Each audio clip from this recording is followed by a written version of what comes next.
dans le prochain épisode de Demain nous appartient. Tandis que Pierre n'est pas le seul à se méfier de Zoé, Alma quitte Samuel.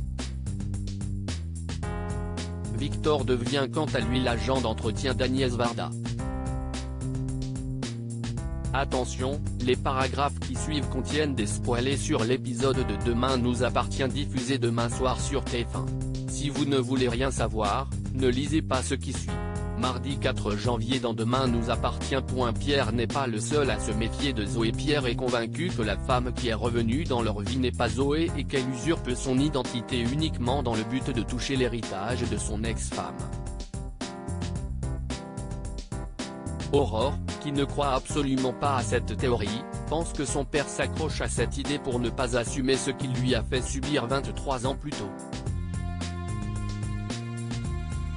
Pour une fois, la policière aimerait que Pierre reconnaisse ses torts et qu'il dise à sa fille qu'il l'aime. Quand Zoé débarque, Pierre cherche à obtenir des explications. Toutefois, elle l'ignore et prie sa sœur de laisser tomber en précisant que leur père n'a pas changé. Puisque ce dernier envisage de parler de cette histoire à la police, Aurore enjoint sa sœur à faire un test ADN pour mettre fin au débat, mais elle ne prend pas très bien. De son côté, Sarah a fini d'éplucher les vieux dossiers du commandant Constant et a constaté que son supérieur avait arrêté un certain Rémi Rousseau il y a un peu plus de 2 ans pour vol et recel. Comme sa sortie correspond au premier vol d'A. Elle, Martin lui demande de dénicher son adresse pour lui parler. Non loin de là, Sophia a retrouvé une photo de sa mère et de Zoé datant de leurs années collège. Lorsqu'elle lui pose quelques questions, Zoé lui fait croire qu'elle ne se souvient plus. Cependant, Sophia est loin d'être dupe et fait part de ses soupçons à son père. En effet, la jeune femme en vient à croire que Zoé n'est pas la femme qu'elle prétend. Par la suite, Zoé consent finalement à faire un test ADN pour faire plaisir à sa sœur puis réussit à convaincre Damien d'analyser l'échantillon. Pendant ce temps, une sans-abri regarde la photo qu'Aurore a postée d'elle et sa sœur sur les réseaux sociaux. Pour sa part, Pierre rejoint William et Sophia à l'hôpital pour leur montrer un album de famille.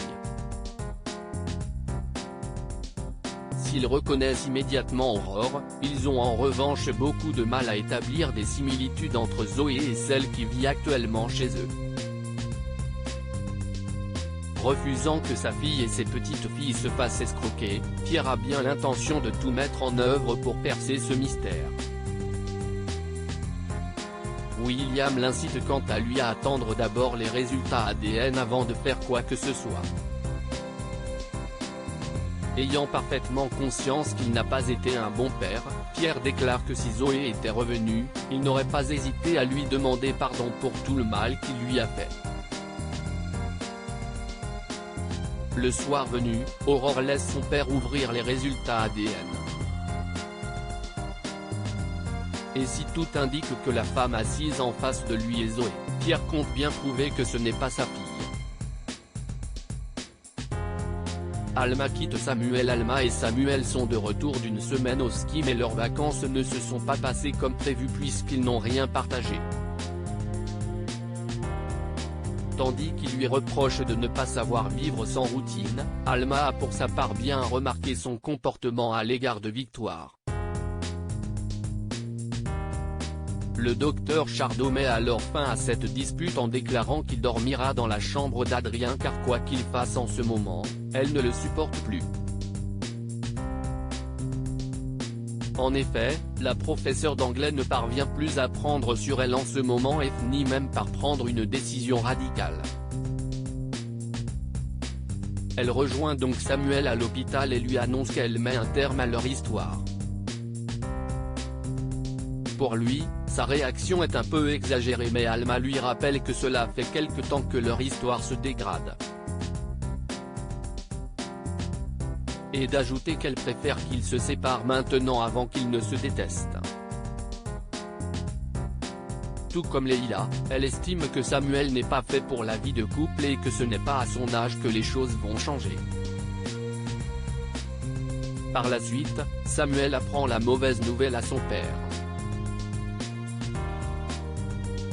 Convaincu qu'Alma le teste pour qu'il file droit, Samuel est certain qu'elle finira par revenir et ce d'autant plus qu'il a prévu de l'inviter au restaurant samedi.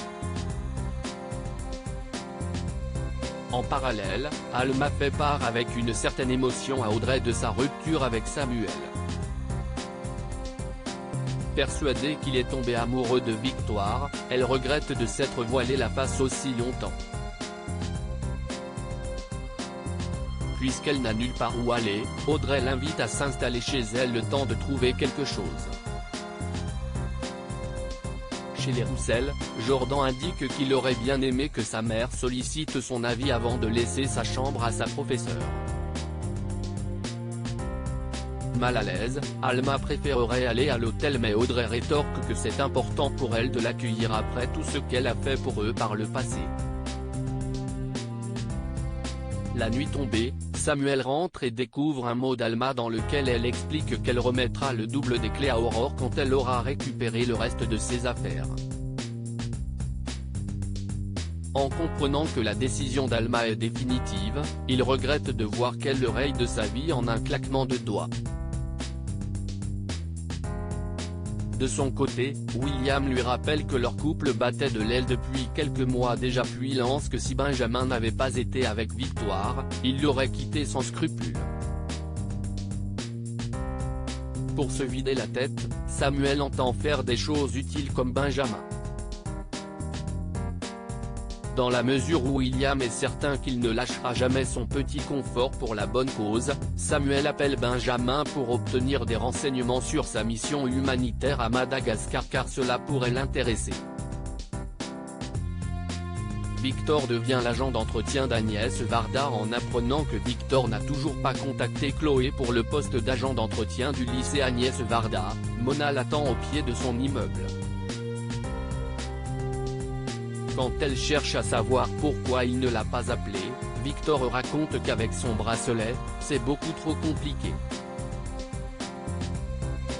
Néanmoins, Mona sait parfaitement que l'établissement est situé dans le périmètre autorisé. Lorsque Victor affirme que la proviseure n'acceptera jamais sa candidature parce qu'elle ne l'aime pas, la mère de Georges l'informe qu'elle a réussi à lui obtenir un rendez-vous avec elle en fin de journée. Et comme elle estime avoir le droit à des remerciements pour son petit coup de pouce, elle demande à Victor une soirée en tête-à-tête pour apprendre à le connaître. Peu après, il se rend donc à l'entretien d'embauche. Malheureusement, Chloé exclut de l'engager en raison de son passif avec la police. En quittant le lycée, Chloé croise Timothée en train de photographier un livre car son père n'a pas les moyens de le lui payer. Prenant conscience de la situation précaire dans laquelle est Brunet, Chloé change d'avis et lui offre le job. Une décision qui réjouit Mona qui se dit prête à répondre à ses questions sur le lycée de jour comme de nuit.